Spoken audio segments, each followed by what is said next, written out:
Welcome back to the podcast, everyone. And I'm genuinely excited to be diving into today's conversation because it touches on something that's probably incredibly personal, often frustrating, and frankly quite pervasive for so many of us. If you're like most people, you've probably spent a lot of time thinking about your health and fitness. Maybe you tried countless diets, signed up for gym memberships you've barely used, or found yourself weighing yourself every single morning with a mix of dread and hope. It's so easy to get caught up in those external numbers, what the scale says, the size in your jeans, or how many reps you can do. But what if focusing on those things is actually stopping you from truly feeling good, truly strong, and truly alive? Today, we're going to talk about real health for real life, which is discovering what true health really means beyond what any number can tell you. So, the problem with just looking at numbers and why we get trapped. So, let's be honest, it's pretty common for us to grow up believing that being healthy simply means losing weight, looking a certain way, or doing really tough, exhausting workouts. We're constantly bombarded with images of seemingly perfect bodies on social media. We read about extreme diets in magazines and we feel immense pressure to do the same. We aim for specific, often unrealistic numbers at a certain low weight, or in other people's cases, a smaller dress size, or pushing ourselves to run incredibly fast. And yeah, sure, those numbers can be a tiny piece of a much larger, more complex story. But the real problem starts when the numbers become the only thing we care about, or worse, when they start to control how we feel about ourselves. Think about it, like, does your entire move of the day depend on what the bathroom scale says that morning? Do you punish your body by pushing yourself so hard to get injured, all just to hit a new personal record? This rigid, unforgiving way of thinking, where we constantly chase an external outcome, almost always leads to a feeling tired, frustrated, disappointed, and even disliking our own physiques or bodies, or whatever term we want to use. We start to see food as something bad that needs to be constantly counted, restricted, or controlled. And exercise immerse from a potentially joyful activity into a grueling punishment for what we've eaten or something we have to do. It's a never ending cycle of deprivation, extreme effort, and often ultimately giving up completely because it's just too hard to keep up within our busy, messy real lives. It's draining not just physically, but deeply mentally and emotionally. It steals a genuine joy that living a truly healthy life can offer. So, basically, what does healthy and fit really mean? So a new way to look at this is if we bravely decide to look past numbers, past the fleeting promises of quick fixes, what should we be focused on instead? How can we think about healthy and fit in a way that feels genuinely good, lasts a lifetime, truly supports us, instead of constantly making us feel like we're failing? It begins by consciously shifting our attention inside of ourselves, rather than just worrying about what others see or what a device tells us. True health and fitness isn't just about how your body looks in the mirror. It's profoundly about how you feel, how your body works for you every day, and how much sustained energy and vitality you have to truly live your life and engage with the world. Let's explore some far better, more honest, and more frankly meaningful ways to measure how healthy you really are. Things that actually contribute to a richer and full, more fulfilling existence. So, number one I have is, or I can advise, is your consistent energy levels throughout the day. This is a big one. So, do you wake up in the morning feeling genuinely rested and ready to face today's challenges? Do you have enough steady energy to get through your afternoon at work or with your family without hitting that inevitable slump when you reach for another coffee, a pastry, or do you feel like you want to collapse on the couch? Having consistent, sustained energy usually means you're giving your body what it needs. Balanced nutrition, adequate and quality sleep, and moving your body in ways that energize you rather than drain you. It's about feeling vibrant and alive, not just barely getting by. Point number two I'd suggest would be, or example number two, would be the quality and consistency of your sleep, which I can't stress is enough. Like, sleep is the absolute fundamental building block of all our aspects of health. If you're not consistently getting enough good, deep, restful sleep each night, then all your other efforts with healthy eating, exercise will be much harder. It's like trying to build a strong house on shaky ground. Sleep is when your body truly repairs itself, when your brain sorts through information and consolidates memories, when important hormones regulate, and when you literally recharge for the next day's demands. If you're constantly feeling tired, groggy, or just off, even the most perfect diet and toughest workouts won't make a lasting impact. Noticing improvements in quickly how you fall asleep, how deeply you sleep without waking, and how you genuinely feel refreshed when you wake up are monumental victories. Just moving your body Whether it's like a brisk walk, a swim, or a yoga session, genuinely lift your spirits. This could be due to your mood stability, emotional resilience, and mental clarity. Do you ever find yourself feeling less anxious, more patient, more focused, or less stressed after you've been active? This is because exercise is an incredibly powerful and natural tool for managing your mental health. It can significantly reduce feelings of anxiety and depression, boost your ability to think clearly, and improve your overall mood. If you notice yourself thinking more clearly, feeling more resilient when daily challenges pop up, or simply enjoying moments more fully, that's a massive tangible sign that your overall well being is improving. It's not about feeling good in your head, or it's about feeling good in your head, not in just your body. Point number four I have is your everyday strength and stamina, which is basically your functional fitness. So, just for a second, let's forget about the heaviest weight you can lift in the gym just for a moment. Can you comfortably carry your heavy shopping bags from the car to your kitchen without straining your back or feeling weak? Can you, for example, if you have kids, can you play with kids or or even your pets without getting out of breath or feeling completely exhausted? Can you climb several flights of stairs with ease, perhaps run to catch a bus, or comfortably lift something heavy around the house without pain or struggle? These are the real world, practical indicators of fitness that truly impact your quality of life. They allow you to live more independently. They allow you to live more independently, enjoy your hobbies, and fully participate in life's moments far more profoundly than an abstract number on a scale ever could.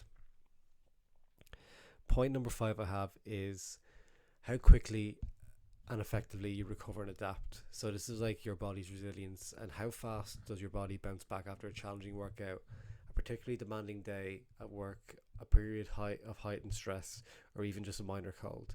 This speaks directly to your body's overall resilience and its amazing ability to adapt to stress and its remarkable capacity for self-repair and regeneration.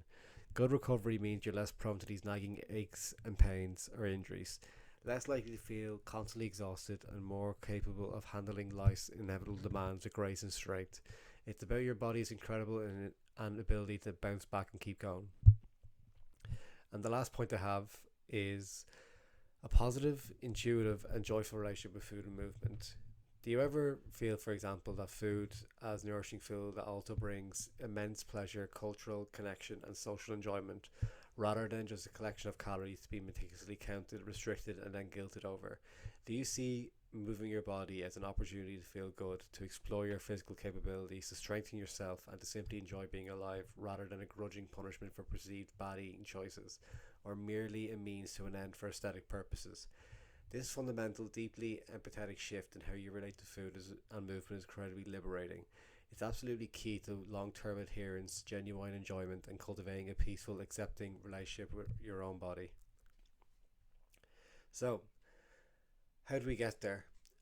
Um, what I'd say is changing how we think about health from something external to numbers based to something internal and feeling based requires more than just a fleeting mindset change.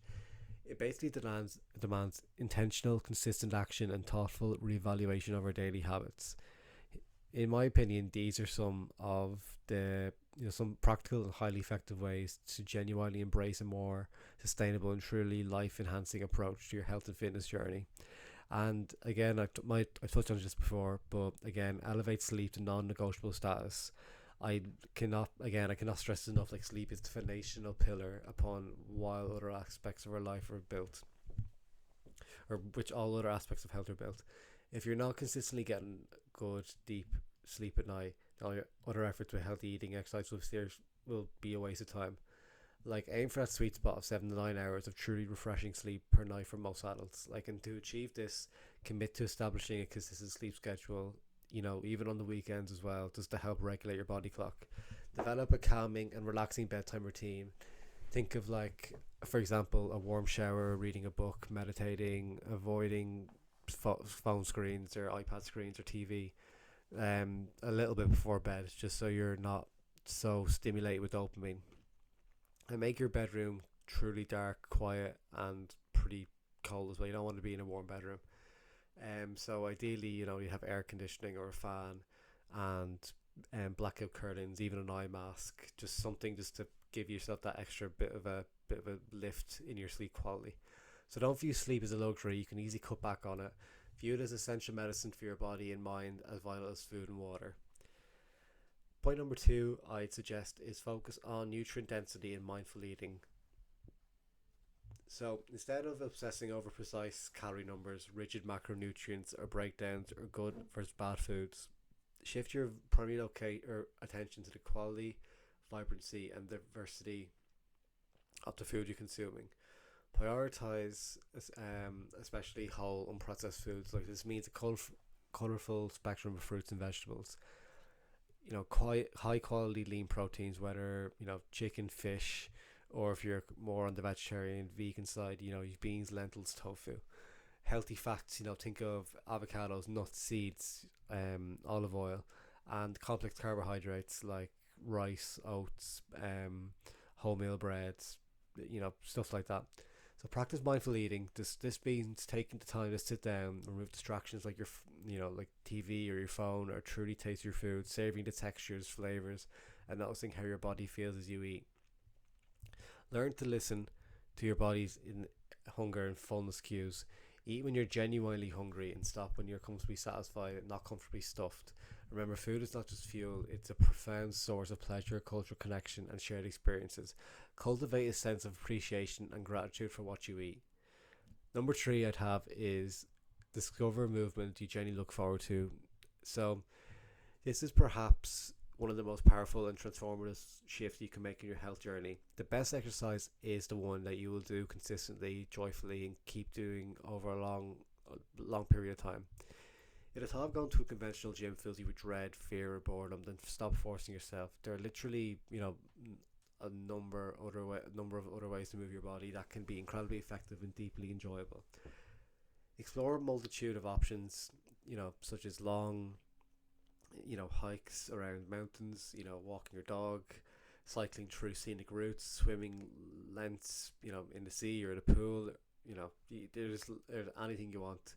Engaging in team sports, like football, rugby, GAA if you're into that, even exploring martial arts for more discipline and movement, or even just simply enjoying like big, just playtime with your pets. Like it's anything. There's something out there for everybody is basically what I'm trying to get at. So a movement feels like play, like an expression of joy, strength, or connection. It stops feeling like a chore or a punishment and truly transforms into something that you genuinely anticipate and eagerly integrate into your life. And number four I'd have is embrace rest and recovery as integral parts of your training. So we often fall into the trap of more is better mentally when it comes to exercise, believing that constant pushing, maximum effort, and non-stop intensity are the only paths to progress. But here's the crucial, often overlooked truth. Our bodies don't get stronger or fitter during the workout, they get stronger and fitter during recovery. So our muscles repair, adapt, and grow on rest days. Our nervous system calms down. Learn to differentiate between healthy muscle soreness, like the kind that says I worked hard, and sharp, persistent pain that kind of says stop. Actively incorporate true rest days into your weekly routine. Days you might want to do absolutely nothing, or days where you focus on active recovery like gentle walks, light stretching, or foam rolling. Sometimes the most beneficial thing you can do for your fitness and overall health is deliberately do less, not more. Allowing your body the essential time and resource it needs to adapt, rebuild, and come back stronger. Learn to listen intently to your body's subtle signals for fatigue, pain, and energy levels. It's your body's way of communicating what it needs. And point number five, the final one, is cultivate mindfulness and a deep self-compassion in your journey. So bring a greater sense of presence, awareness, and profound kindness to your daily habits. Whether you eat, consciously sit down, or when you eat, should I say, sorry, conscious. Okay, now I've messed up again, which I always do. But basically, what I'm trying to say, because I'm kind of speaking too much and not really stopping to kind of take a breath, but basically what I'm trying to say is when you eat, consciously sit down, eliminate distractions like your phone or TV, and truly taste your food. Notice the different textures and flavors and how your body physically responds to what you're consuming. During exercise, pay conscious attention to, to your breath, to your muscle engagement, and how your body feels. So, for example, muscle engagement, I mean like time under tension, rather than mechanically just going through the motions or staying blankly at a screen. Beyond food and exercise, even a few minutes of mindful breathing or a meditation each day can significantly reduce your baseline stress levels, where it has a direct, profound, positive impact on every single aspect of your physical and mental health. This conscious awareness helps you build a stronger mind body connection and, more importantly, practice self compassion. This means treating yourself with the same kindness, understanding, and acceptance you would offer to a dear friend. When you inevitably fall off track, because we are human and life happens, don't beat yourself up with harsh self criticism. Acknowledge it without judgment, learn from experience, and gently, patiently guide yourself back to your good intentions. And your journey to good health is a marathon, not a frantic sprint. And kindness to yourself is the most powerful and enduring fuel.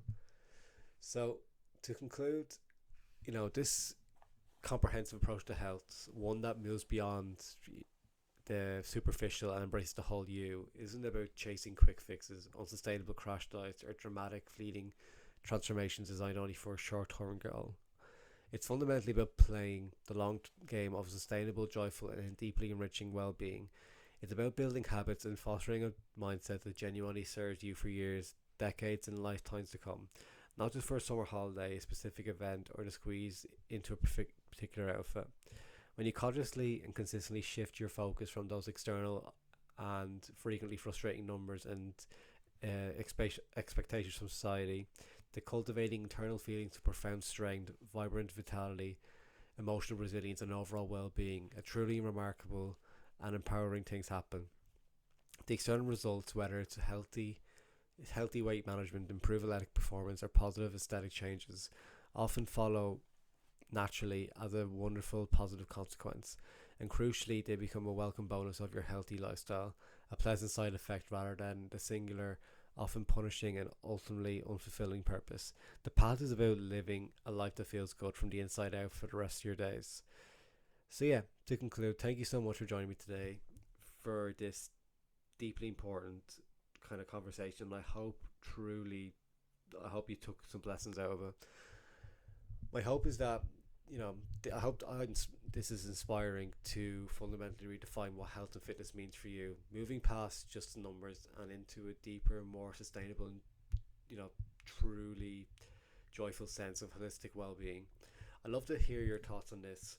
What's one non-number victory that you've experienced recently that made you feel truly healthy, strong, or energized?